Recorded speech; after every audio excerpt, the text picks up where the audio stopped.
Une équipe emmenée par un jeune archéologue belge de 27 ans a réalisé une importante découverte dans les eaux du lac Titicaca en Bolivie. Les plongeurs ont remonté plus de 2500 objets, dont les plus anciens datent de 2000 ans. C'est une double prouesse car ce lac est sacré. Reportage Olivier Pierre, Pierre Alterman.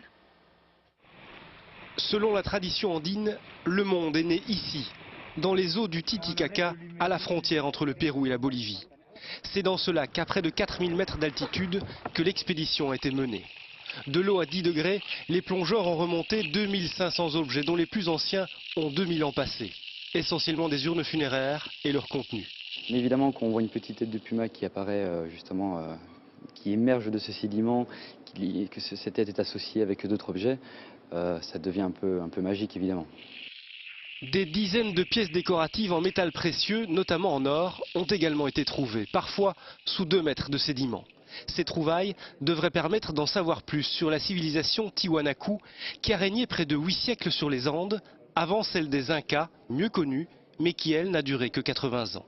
Ici, vraiment, ce qu'on a essayé de faire, c'est réintégrer justement ce patrimoine, on va dire subaquatique, dans l'étude de ces cultures. C'est une culture lacustre. Voilà, il y a des domaines qu'on n'a pas encore étudiés, la navigation, les aménagements portuaires, la thématique des variations du niveau d'eau. Donc justement, finalement, c'est comme si on mettait une petite pierre en plus à l'édifice.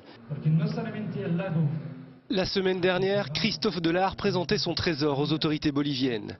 À 27 ans, cet archéologue avait réussi à convaincre le président Morales et les communautés locales de l'intérêt de cette mission sous-marine. À titre exceptionnel, il avait reçu le droit de fouiller les eaux sacrées du lac Titicaca.